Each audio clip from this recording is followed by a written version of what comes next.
Maandalizi ya mpango wa pili wa kuboresha mazingira ya biashara na uwekezaji.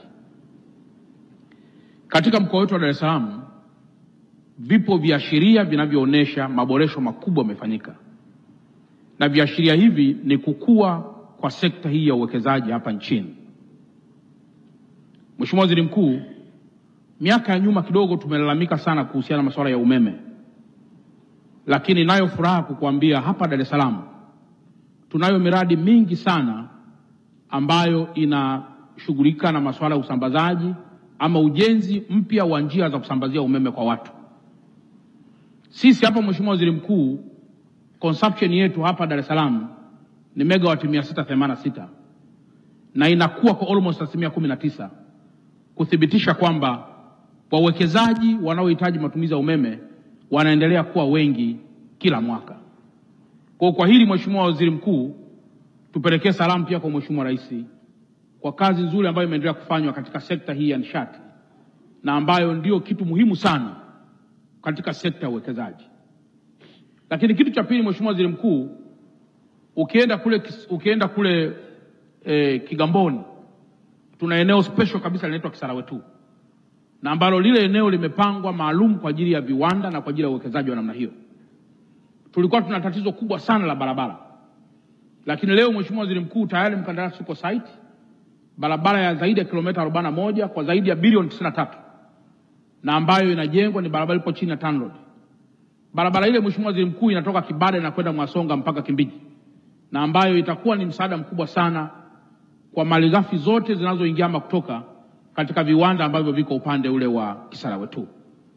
Sasa hii ni barabara moja, lakini kuna barabara nyingi. Nyinyi wakazi wa Dar es Salaam mnaona namna ambavyo serikali imeinvest kiasi cha kutosha kuendelea kujenga mabarabara yetu ili kuhakikisha kwamba wananchi wote na wale ambao wanaitwa wawekezaji waweze kutumia fursa hizi kufanya kazi zao vizuri ndani ya taifa letu. Aidha Mheshimiwa Waziri Mkuu, masuala ya uwekezaji hayawezi kwenda pasipo kutrain human capital. Nitumie nafasi hii kushukuru sana sekta ama Wizara ya Elimu.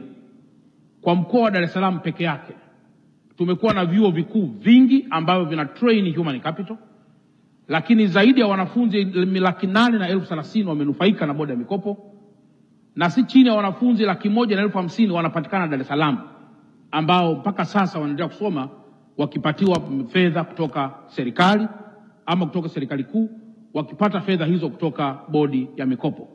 Kwa Mheshimiwa Waziri Mkuu, tupelekee pia salamu hizi za dhati kwamba tunaamini mazingira haya ya uwekezaji yataendelea kuwa bora zaidi. Changamoto Mheshimiwa Waziri Mkuu, naomba niseme kwa haraka moja au mbili. Siku moja tuliwahi kumsikia ndugu yangu hapa Seth, nadhani alitoa lecture moja nzuri sana. Naomba usimame tu kidogo. Alitoa lecture moja nzuri sana kwa kuonyesha changamoto kidogo za masuala haya. Sisi hapa Dar es Salaam tuna tatizo kubwa sana. Kwa mfano huu ukanda wa Kariakoo na maeneo mengineyo, wafanyabiashara wa ndani wanalalamika sana kuhusu wafanyabiashara wa kigeni kufanya shughuli za kichuuzi. Hili limekuwa tatizo pia kubwa, lakini tumeshawasiliana na mawaziri wetu kuendelea kuona namna tunavyoweza tukatatua tatizo hili. Kwa mfano ukienda China, Mheshimiwa Waziri Mkuu, any foreigner moja hapaswi kufanya biashara mahali popote. Kuna maeneo maalum tu, kwa mfano kwenye majengo maalum tu ndio anayeruhusiwa kufanyia biashara.